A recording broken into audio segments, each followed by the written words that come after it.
grass we replant. This is shade grass. We've actually got Swami's ashram gave us 3 or 4 strips of this grass here that we've just planted because it's too shady. So you can see it's slightly different to this. Oh yeah.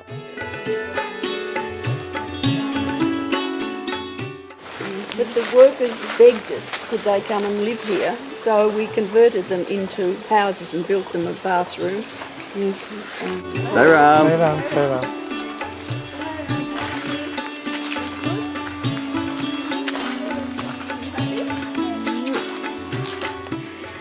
And this is the rice patch, organic rice.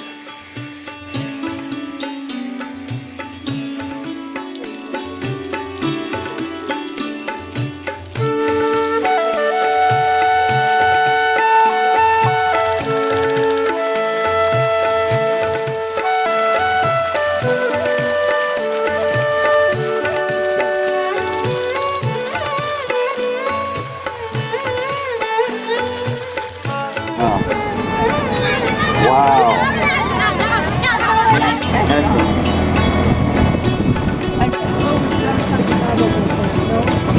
There's more water here than the last time I was here. Where's your home? My house is built right off the site. When my son and I were here and we're both getting in meditation that we should buy land here in Puttaparthi. But we didn't really want to buy land in Puttaparthi because what do you do with 18 acres of land in Puttaparthi? But somehow, as Baba would have it, we found ourselves buying this piece of land. 2 years ago, 99. You know, at the last moment before we left to go back to Australia. And when we walked on it, it was just like this. There was not one blade of grass on the land. So what is this tree, first of all? Shiva tree that's been planted about 6 months ago, this size. Oh, so it's grown that much in 6 months? Yes, and when it grows, it'll be so tall that it'll cover that house up there with shade. Oh, so we'll have to remember where we are here Yes. at this corner. Yes, And that house is going to shade one day. yes. Oh, From boy. this tree, it'll be like a canopy. Okay. This is an orchard here, and we've just composted the orchard trees, and out of the compost has grown all our, look, papayas and tomatoes. See over here? Oh, tomatoes over there. Where's the papayas? Sorry.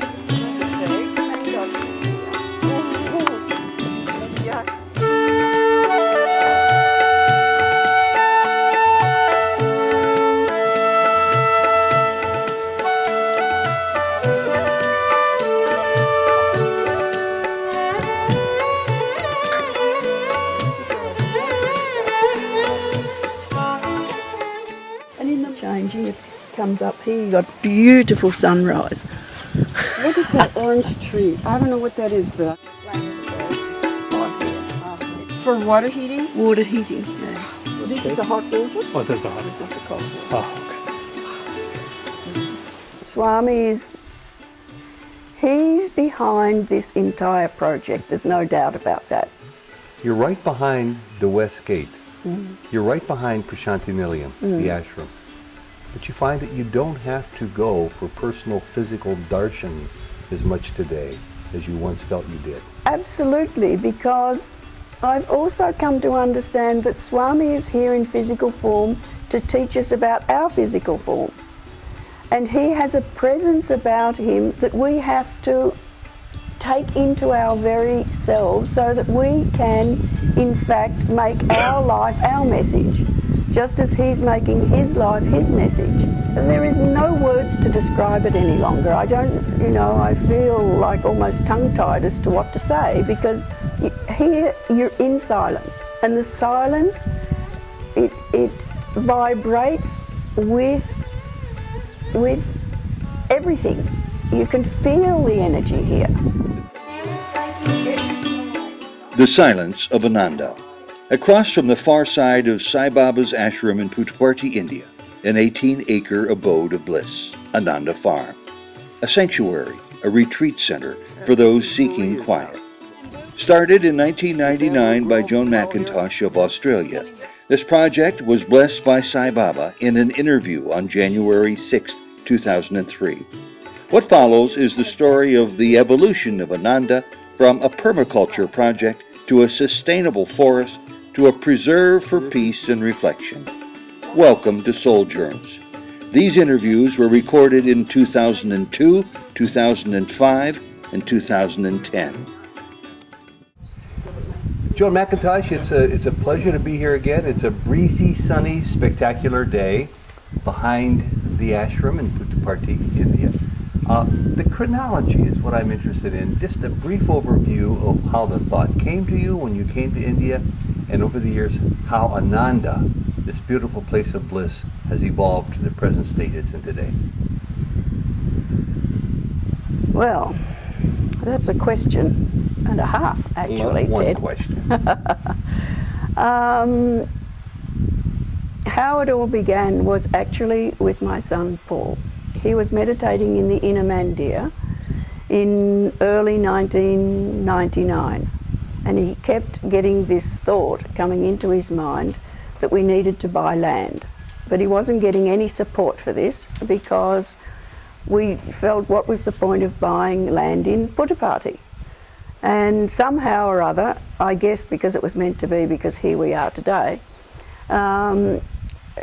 we ended up buying 18 acres behind the west gate of the ashram. And it was completely bare. There was one neem tree and one date palm on the land, and it was previously used for cultivating peanuts. And we were naive not to even divine for water. We just bought this land because we bought the land. Worried about everything else later. Yes, well, and then we had no idea of what we wanted to do with it. But I've got two sons, Paul and Mark, and they have land in Australia, and they were putting their land under permaculture, which is permanent agriculture, which was actually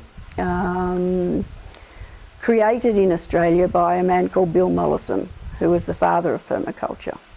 And it's using the ancient agricultural ways of regenerating the land. So with their little bit of knowledge, we decided, okay, we would put this under permaculture. One plant complements another. Composting helps.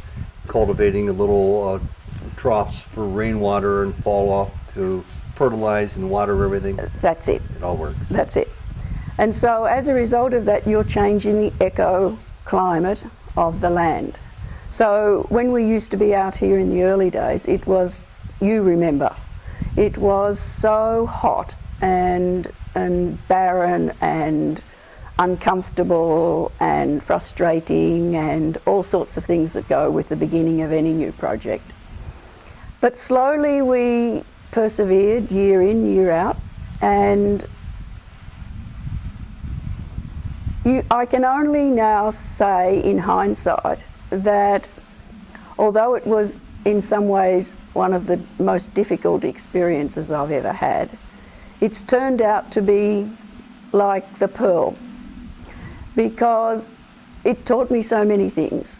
In the beginning, I tried to bring my Western mind to work in India and with Indian workers and staff, and I found that I was always in conflict because I liked things done on a certain time in a certain way, and that just didn't happen. So then I had to look at myself through all of this and say, okay, you have to learn how to relax and go with the flow. And so there've been many lessons that one can say has been of value, like patience and tolerance and perseverance and many, many other things that you think the project is just regenerating Mother Earth, but it turns out to be much, much more than that. And so I think just in a nutshell, it speaks for itself today. You have been fantastic in recording the early days of Ananda, and they're invaluable. because we looked back over them and just saw, my goodness, we thought it was coming along, and we thought it was coming along year in, year out, because the trees are growing and growing and growing.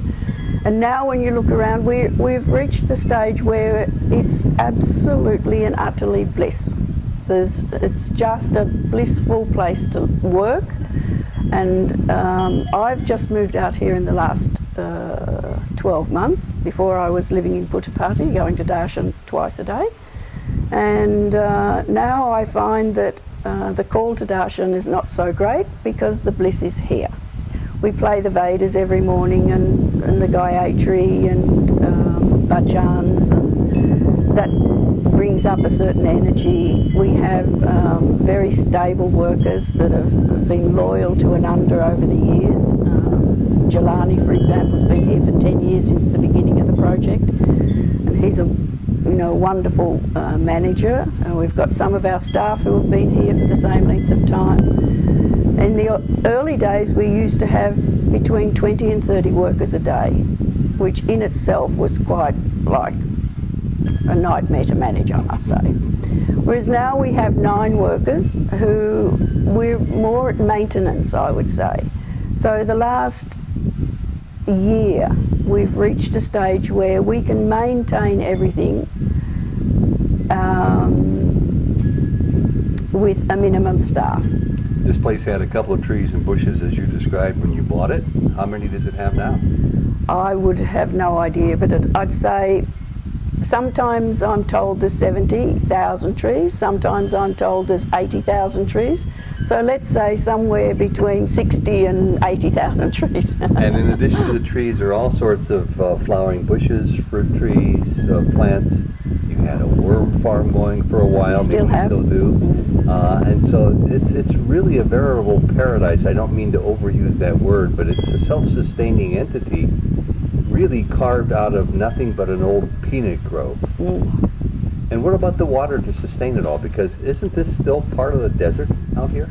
Well, that's a really good question, because in the beginning we didn't have any water, and fortunately, well, first we actually dug a well by hand, a 30-foot well. I remember yes. that one.